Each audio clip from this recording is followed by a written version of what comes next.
All right, we are live, everybody. We are live, ladies and gentlemen, boys and girls. We have the great Jeff. I hope I got this right. Revilla. Revilla is fine. Yeah, Western PA. We don't really pronounce consonants. We just run everything together. Certain parts of the country say my name differently, but Right. So here we are. He is going to show us how to create awesome shows online. Is that correct, Jeff? that's what we're doing. All right, here we go. Here's the episode of the Authority Project. Let's get it.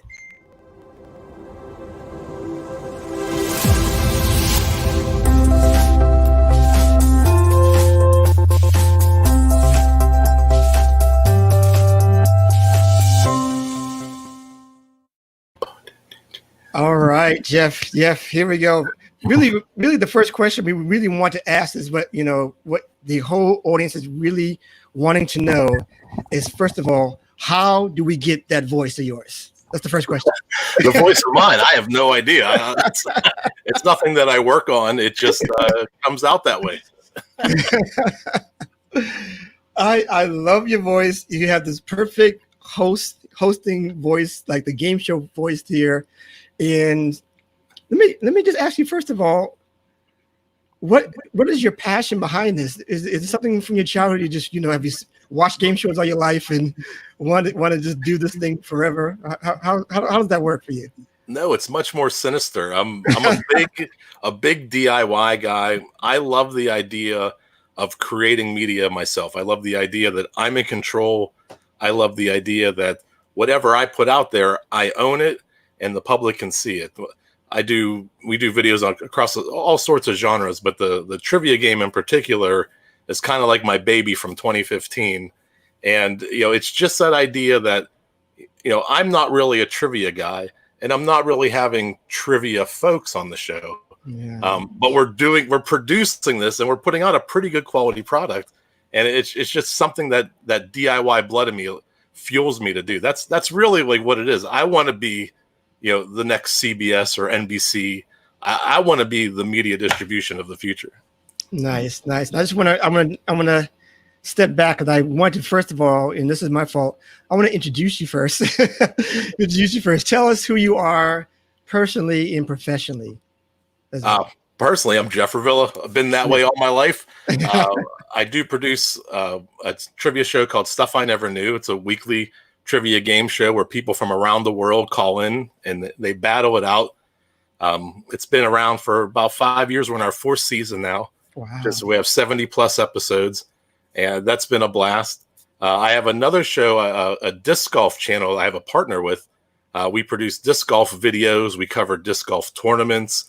We review products, and that one just turned 6 years old. Actually, that's a little bit older than the trivia show. Wow. And we've had over 300 videos produced and covered maybe 35, 40 tournaments in our time period. So putting out a lot of content that, like I said, it's that DIY.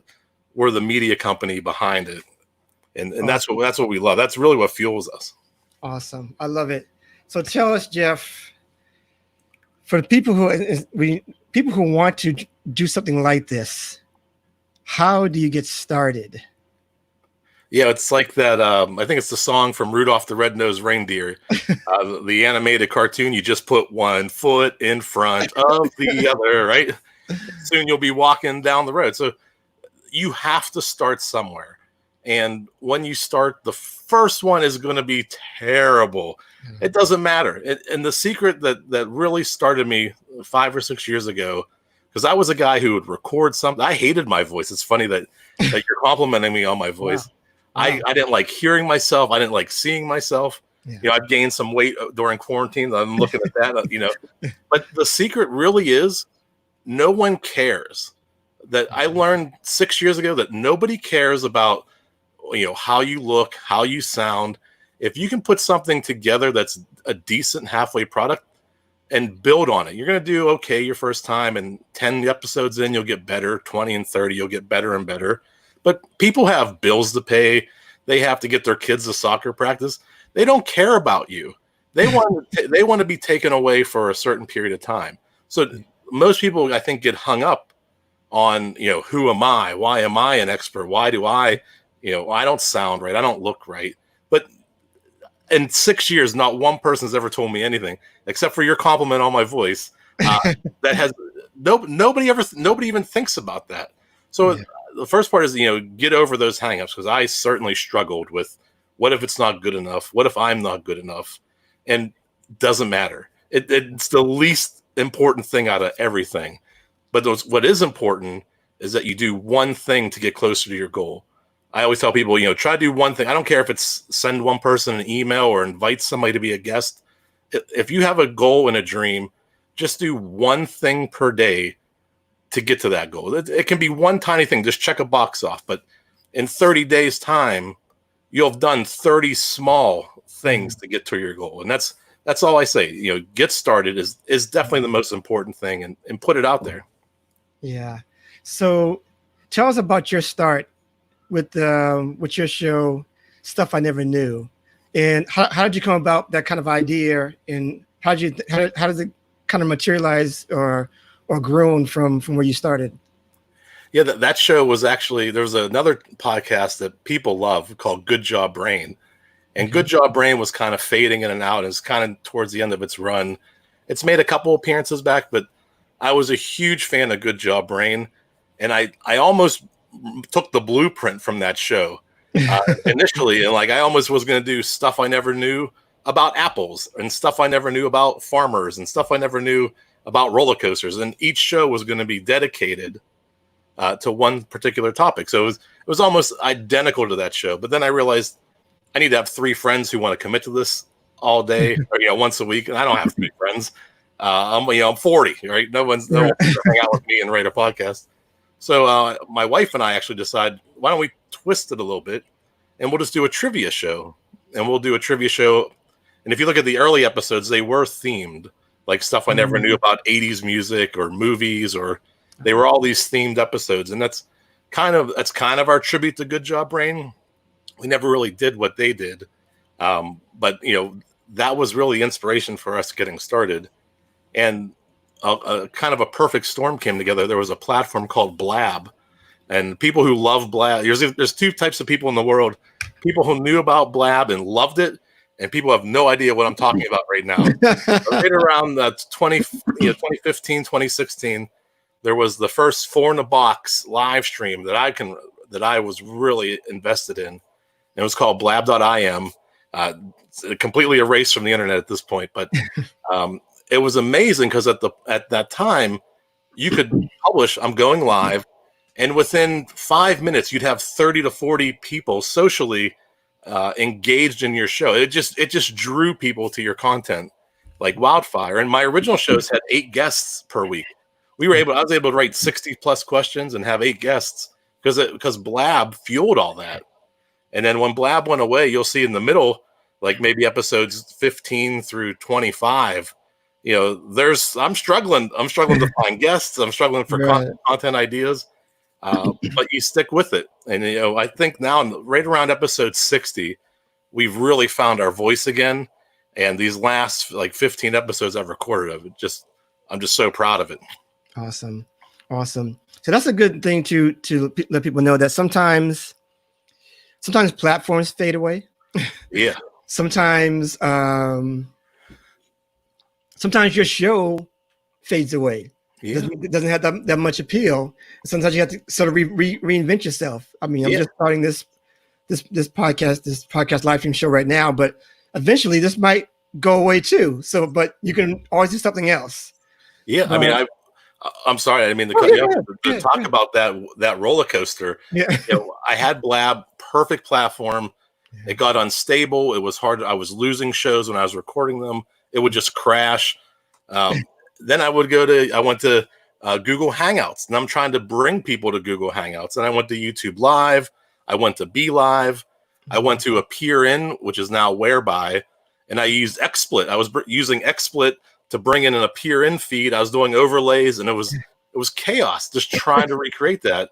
And luckily, you're mentioning a platform right now that we both use. I use this as well. It's called StreamYard, and it has taken all that agony out of producing a live show. It's been stable. It produces a great content. There's high quality video, high quality audio, And I take mine and I download it from Facebook and YouTube. I extract the video and I extract the audio, and I edit an audio podcast from it. So I'm getting a live stream show and an edited podcast from this one because of StreamYard. Yeah. Yeah, that's a great point. The live stream can be repurposed as a podcast very, very, very easily. It's very, very simple to do. So that's another reason to start doing these online shows, because you have an audience here, but you have another audience here as well as a podcast. So you get this double audience going on with your content, correct? Yeah, and what's amazing is some of the people listen to both, and I love that. Wow. Yeah, because the audio version is always going to be a little different than the live version. You're going to take things out. Some things don't make sense. So it's always a little bit more condensed and tighter than the live show. And some people tell you they watch both, and they're looking at it and I saw that, but you cut that one part out and you try to explain why. And you get so much instant feedback where you don't get in a lot of other mediums. I may record a show Tuesday, by Sunday it's a podcast and it's released. So we're turning it around and we're getting that instant feedback. So tell us about any type of pain for people as far as they want to do it. It sounds like a great idea, right? But then tell us about like the work involved with doing the video so that it's real to them. So that's not like, because we're saying it's very simple because we've done it for a while. But tell them some things you have to do in the back end to show them exactly what you're going through day to day with your shows. Yeah, it's routine. It is kind of simple, but it's more routine than simple. And if you look at the show, like the trivia show, I'm writing the questions. So usually the first round, it's completely original questions that I write. The second and third rounds I source from just like Trivial Pursuit. You can't copyright a question. You can do research and find questions, and you can pull those in, and all these different questions that are all out there become part of the show. And I kind of weave them together to make kind of a theme or to make it interesting for the guests. And that can take 1 to 2 hours. So right off the bat, if I'm going to record a show, I need to have questions for the guests, and that's 1 to 2 hours. Finding guests is probably, for any show, you're gonna allocate an hour a day just emailing people back and forth, getting schedules aligned. So right there, let's say that's 5 hours a week, and you have an hour invested in questions. Recording the show, an hour and a half. You can tell I'm from Pittsburgh. I can tell I'm saying hour. Then you have editing the show, which could be 2 to 3 hours, then uploading the show. So, I would say if you really want to put something together that's decent, and I'm probably invested about 10 hours a week in just the one show. Now not everybody's going to write questions. Some people will have a talk show format, and you can bounce ideas back that you can eliminate the writing. But figure at least 8 hours a week. You want to budget like a day of work is easily something you'll need to invest in a podcast. And you'll need that commitment. You don't have to do it all in one day. You can do an hour every day, but about in a week, you're going to put at least 8 hours in to put out something, fairly decent. And tell us the results from doing these shows. Because it's one thing to just go and do it because you just love doing it. But tell us like some of the other results of doing these kind of shows that you've seen over the years. Yeah, well, exposure. We get invited places to film tournaments now. We're getting compensated to travel, to certain, in our tri-state area, Ohio, Pennsylvania, West Virginia. We're getting overnight packages. We're getting paid to record those tournaments. We get products from companies. They want us to review their discs and their baskets. So we're getting compensated through products. The trivia show, it's bringing guests in other podcasts. And that's kind of been the angle I've been approaching this with is I'm now reaching out to podcasters who are probably the best place to advertise your podcast because they have other podcast listeners, and I'm bringing them into the show as guests. So I'm trying to feature podcasters, and in exchange, they'll talk about, hey, I made an appearance on this show. So we're kind of snowballing just by helping other podcasters grow. That's been a great side effect. Really enjoying that aspect of it. some of the, I professionally, I'm a digital marketer. I've been 10 years as a director for an automotive group. We produce branded content for all of we have 10 franchises. And for a car, nobody, if you go to any car dealer online on YouTube and look at their page, some of their videos get 50, 200 views per video. Nobody wants to watch a car dealer video. Our organic views for our 10 channels are over 15 million. Wow. It's because we're doing what we call a ride along video, where we take people on the back roads of the city that we live in, and we're just demonstrating the vehicle, the acceleration, the safety features. We're not selling. We're just telling about the vehicle. And organically, and that's about 5-6 years. That's 15 million organic views. We don't put money behind that. So we're starting to win awards for other parts of our business. Wow. But that's some of the aspects of being this DIY guy who makes content. I make it for my job. I make it and when I get home, I do it again. I do it some more. So tell us like about creativity, because what you're doing is very creative. I know there's people who want to do something like this, but maybe they feel like they're not as creative, or maybe they feel like what they have is okay, but they kind of scared to do this. Can you show them your process, and maybe step by step how you go about being more creative with your shows, maybe in your backgrounds or whatever that you do with your shows to make it livelier or than the average? Yeah, a trial and error. I mean, you're going to do things that you hate. You're going to do things that your audience hates, and you're going to build off that. Some of the favorite things I do are, sometimes I'll just think of something random. I realize that the names of fish are very similar to names of heavy metal bands.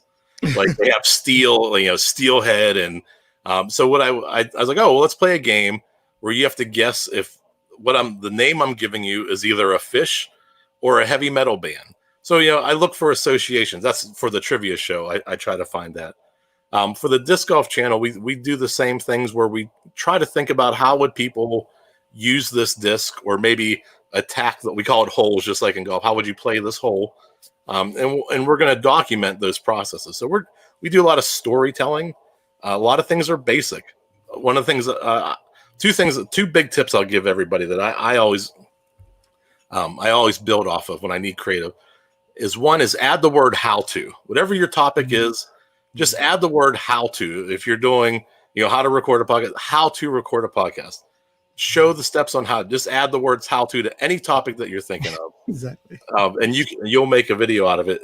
The second clue, which I just drew a blank on, I had it right there. I know. Maybe it'll come to you. Yeah, it might pop back into me. Oh, yeah. Origin stories. Okay. No matter what you're doing, people love an origin story, and they love to hear how you got to where you're at.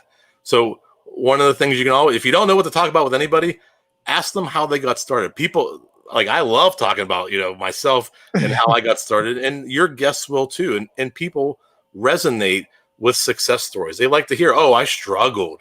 Like, it was tough for 4 or 5 years. I didn't make any money. It was very, very difficult. But I slowly found my voice. I met this person. They gave me this tip. People love to hear those types of stories. So origin stories and the word how to anything, and you'll be fine. You'll start to pull content out of everywhere. That is awesome. That is awesome. So tell us more about the disc golf examiner and how you got started with that. Because it's a little different departure from what you're doing there. Yeah. Back in 2015, I had a coworker who invited me out to play disc golf. And I like I said, I grew up skateboarding. I grew up punk rock. Like, last thing I want to do is get my shoes dirty and go in the woods and throw Frisbees. and after months, he kept saying, man, you're stressed out. You need to relax. You need to unwind. I said, all right, I'll go. So the day we pick, we get to the first tee pad, and all of our phones go off with a severe thunderstorm and a flood warning is imminent. Like, it is, you are in the path of so we're like, well, I don't know, should we stay? And we're like, yeah, let's just play it. How bad could it be? And, within the first 20 minutes. We are soaked, wind flying. You know, discs don't really fly well in the wind. It is crazy. And I had the best time. It was the greatest time of my life. Like we were just, the guys in the woods throwing discs, trying to hit those chains, and it really makes a great noise, almost like a casino when you pull a slot. And when the old times when you used to get actual coins, not just toys. And we had a great time. So I went, and I always go home and I start buying domain names. So I was like, oh, well, I want to talk more about disc golf. So I bought discgolfexaminer.com, and it initially started as almost like a magazine style where I actually did written articles. I get a couple photos and I would interview people, and it was okay. Then we turned into a podcast. We did 22 episodes, had some great, amazing guests from the disc golf community.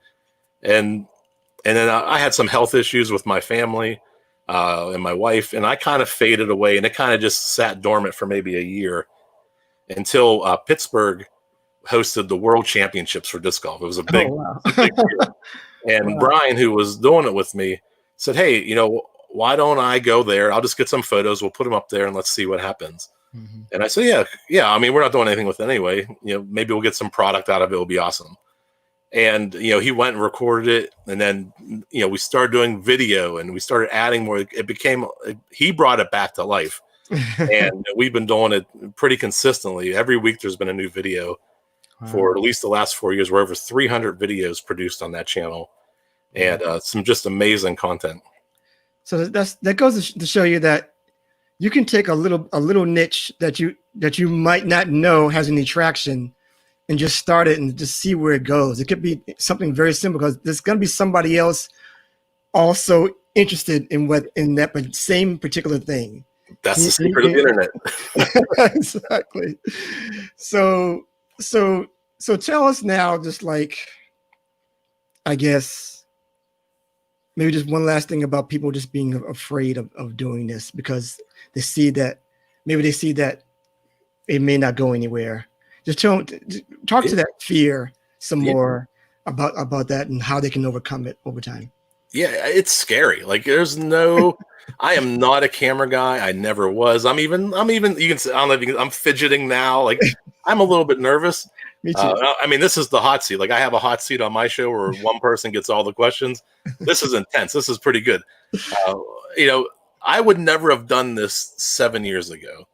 And the truth is, I'll get some great feedback. Like, oh, I saw you.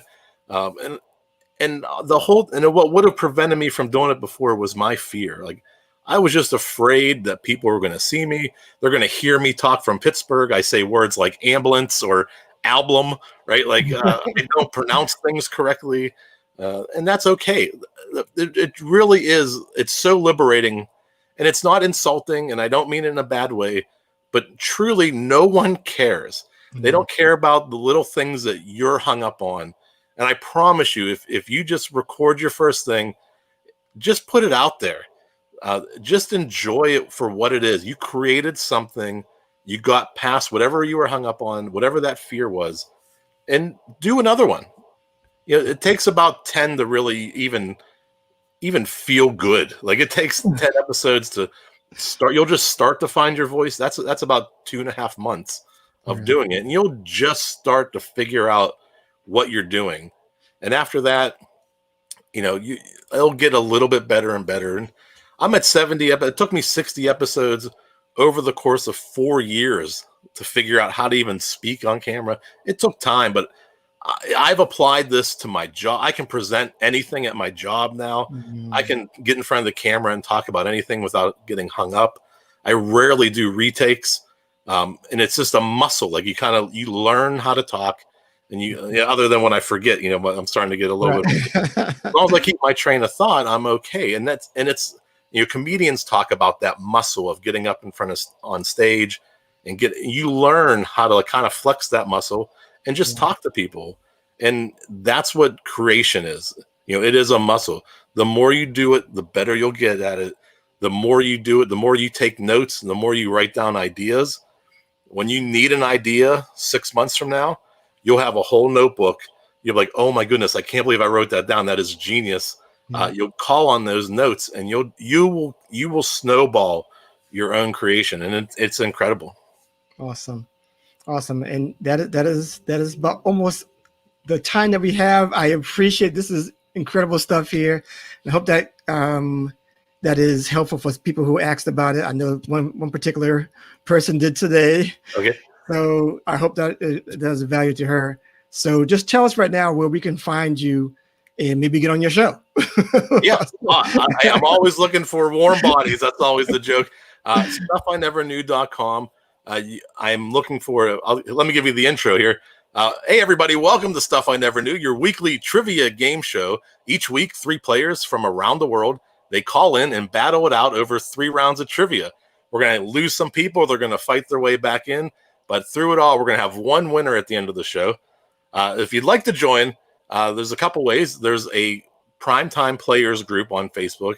Only about 100 people. Those are the regulars. If you've ever gone back to the show, I have a group of regulars.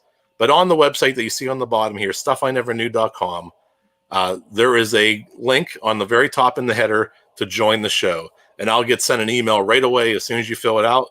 And I'm usually booking about 6 weeks out. So right now I'm booking in mid-July for like an August release. So if you have something new coming up that you want to promote or like to be on the show, StuffINeverKnew.com. And if not, I'd just appreciate it if you listen. Check out the trivia show. It's a lot of fun, a lot of goofiness, a lot of weird 50-50 games, and it's not real difficult. I don't have any questions that are difficult, and that's the special part of the show where we realize that any question presented to anybody in a hot seat can be a very difficult question. So you kind of get that deer in the headlights factor, which is a big secret part of the what I like about the show. Awesome. And I watched it last night. It was amazing. It was a lot of fun. A lot of fun. And I would definitely. Oh, you got to be on the show then. I know, right? I'm gonna get to you afterwards for definitely get on there for sure. That'll be awesome. So that is the end of this episode. Please, if you want more free trainings like this, and come and check us out here at the Authority Builders Academy. It's my Facebook group. We talk about developing your authority to have an authority like this platform, the way he has it as well, so that you can build an audience and build a lifestyle that you appreciate more for yourself. Okay, so anything else today before we wrap up? No, this was great. A lot of fun. I definitely feel the pressure, and I love it. Awesome. Well, that is it for the Authority Project. We want to, again, develop your authority so you can sell what you're great at. And that is all. Take care and be blessed.